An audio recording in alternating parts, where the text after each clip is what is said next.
What's up, YouTube? This is Boy G, back in another video. Today, I just want to quickly talk about sex education. I just finished watching this for some reason. Ayoko talaga siyang panoorin ever since.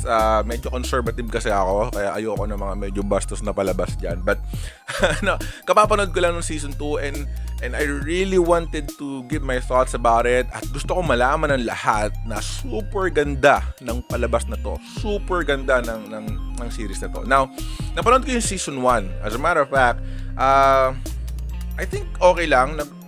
Kinda okay lang siya sa akin. It's not so much, but medyo conservative pa talaga ako noon. At ayoko yung dating na puro lang siya throw about sex, about that. Kasi a lot of people are youngsters that will watch this. However, this season 2 is just really so much more. I don't know kung bakit sex education title niya. Actually, of course, it makes sense. But this is really lessons about real life scenarios. Day-to-day life natin mga tao. So, it's kind of like life. It's called life because napakaraming moral lesson na binibigay ng palabas na to. Sobrang daming moral lesson. As a matter of fact, isa yun sa mga parang, I don't know if gripe or thoughts ko about it is this is catered for mature audiences. It's really targeted for mature audiences. It's just a shame kasi napakaraming moral lesson tong palabas na to na dapat mong malaman before you hit that maturity para hindi mo magawa, para ma-avoid mo. However, since this is targeted for matured audiences, pag pinapanood mo to, more likely nakaka-relate ka na lang kasi baka nagawa mo na. Baka na-encounter mo na, baka na-experience mo na yung mga mistakes and yung mga moral lesson na tinuturo dito. However, of course, a lot of people will still watch this or are watching this that will definitely gain or get a lot of moral lesson here. Meron ako nabasa sa Facebook comment, sabi niya 13 years old lang siya at talagang nakaka-relate siya. So, it's really good kasi may intindihan niya yung ano naghihintay sa atin, no? And marami siyang matututunan lesson about this show. This is not a big of a movie or series. It's just really talking about teens and their parents and all. However, pag naintindihan mo yung show, it's just so much more. Tuwing magsisimula yung episode ng sex education, it's just really hardcore. It's really gonna turn off a lot of people, including me. Natu-turn off ako minsan. Meron ditong part na sa simula pa lang is nagpapakita ng anal sex ng dalawang gay lovers. So it's kind of like, whoa, ganun ka agad kung medyo close-minded ka. And it's just really a shame kasi after that, it's not really gonna focus on that anymore, It's gonna tell a lot of deeper story and a lot of story arc of each of the characters that are really good. It's really good. Isa yun sa mga nagustuhan ko sa sex education, no? Ito yung series sa ilan, I don't know, I can't even remember other series na nagtatakil ng ganito kadaming story arc. Even the smallest or most not relevant character sa show is meron siyang plot. Meron siyang story arc on her own or his own life. Napakaganda kasi yung character build-up is superb. Because of that, lahat sila naiintindihan mo, lahat sila na-attach sa'yo. Unlike other series or movies out there that, of course, umiinog lang yung story sa bida, babae, lalaki, and everything else is side character, supporting character.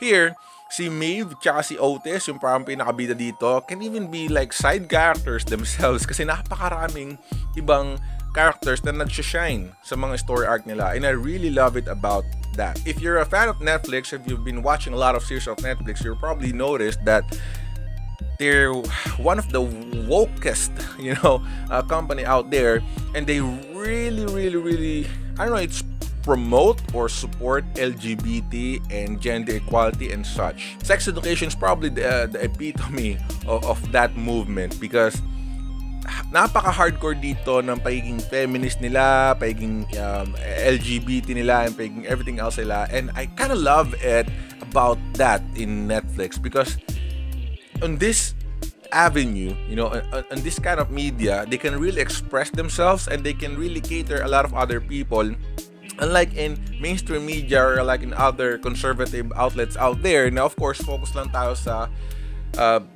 boy, girl, and that's the end of it. Now of course, iba na ngayon, 2020, napakarami nating gender preferences out there, and those people are still people. They're still human. They're not animals, even though their sexual orientation or preferences are different. Of course, they're human beings like us. And Netflix kind of sees that, Netflix promotes that. It's like I can appreciate, or I can probably understand their end, that on their eyes, we're not seeing a gay, we're not seeing a lesbian, we're not seeing an asexual, we're just seeing people. We're just seeing human beings, going about their lives. And they're not different than you. Even this guy is gay, he got the same rights as you, Meron siyang karapatang magmahal, meron siyang karapatang mahalin. Everything else is just the same. It's probably the sexual orientation preferences, the difference there. However, para sa kanila, you're all human. You're all person, you're all people to me. So, it's very commendable kasi may mga part dito na sobrang tinaturn off talaga ako. Ako, aaminin ko, I'm a conservative type of guy that I don't really dwell, or I don't really invest a lot of energy in tackling LGBT and other woke up topics out there.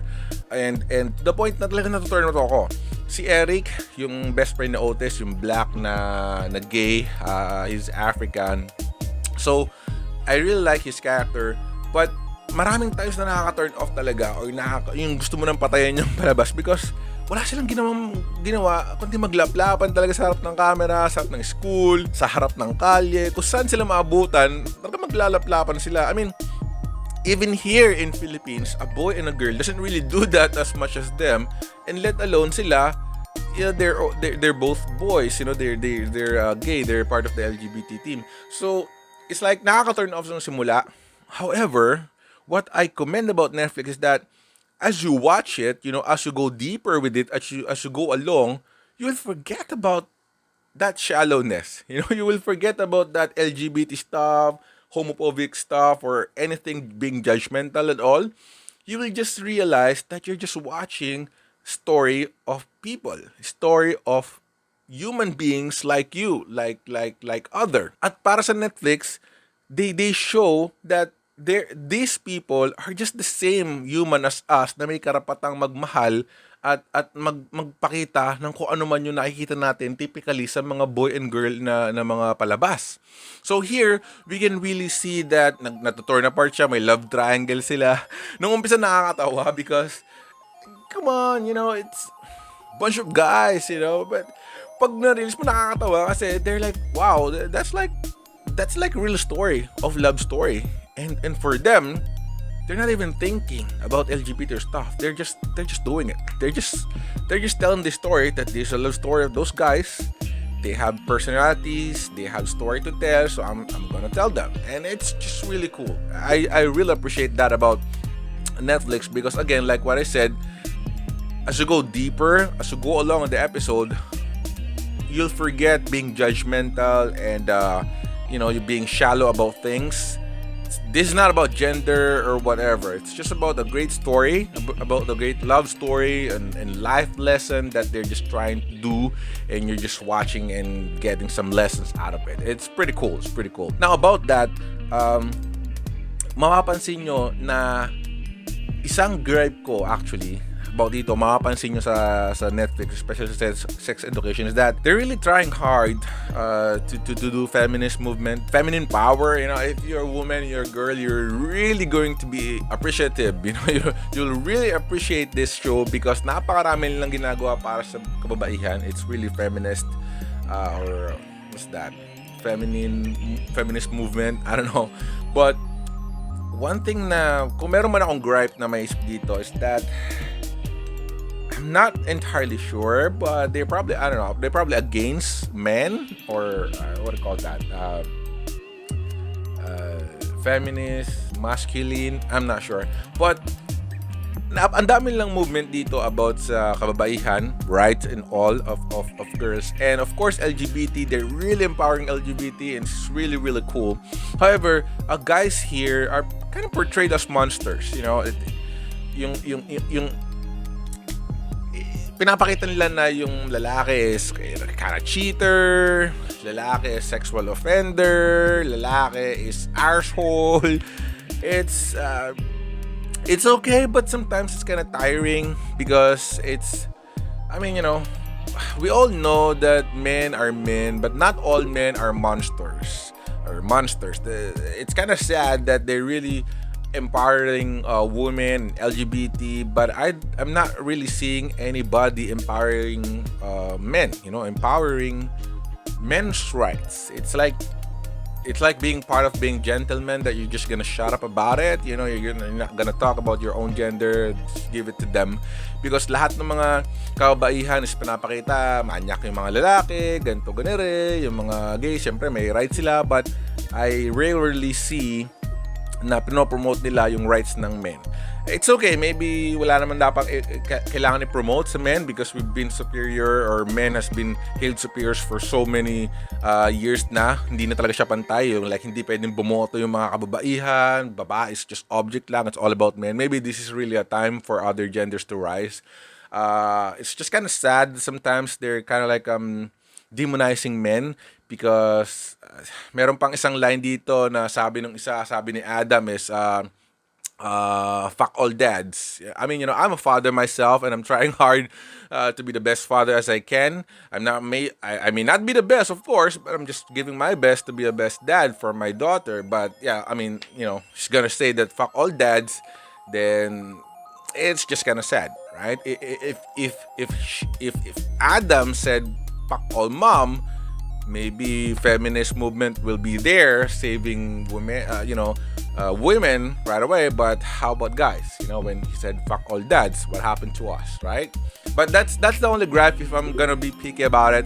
But I really wanted you guys to know that sex education's really, really good. This is a must-watch TV series, especially for youngsters, okay?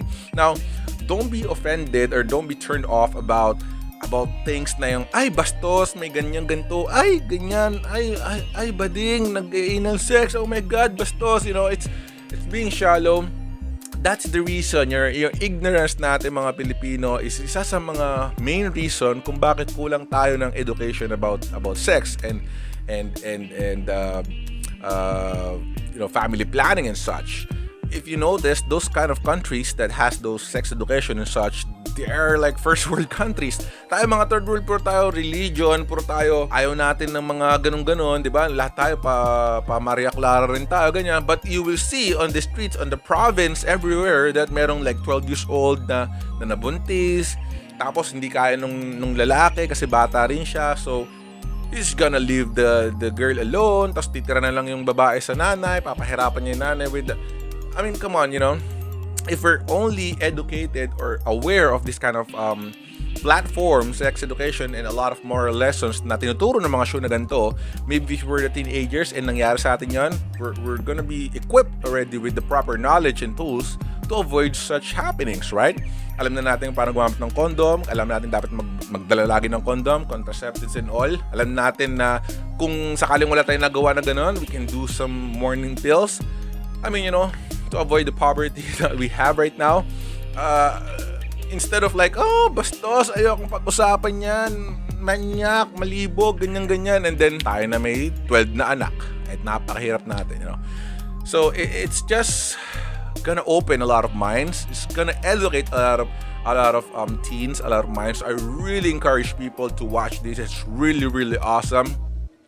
Focus on the moral lessons and the life stories of the show, right? Not on the obscene scenes of the sex, just those things that it's throwing as a sex education. But if you get past to that, you'll realize that there's much more about life than just sex, all right? This is a story of life. We need to learn how to cope up with life. And this is really advisable for teenagers so that you can really see what life is waiting ahead. Thanks so much for watching. Click the like button if you like this video. Comment down below if you want to comment. Nagustuhan niyo rin ba yung sex education like me? Ako gusto talaga siya. Medyo makulit pero napakaganda, napakaraming aral. So just go ahead and comment lang kayo dyan. Subscribe if you're not subscribed yet. I review a lot of other shows in Netflix and movies out there 5 times. So just go ahead and click subscribe. But for now, thanks so much for watching and see you on my next one. Peace.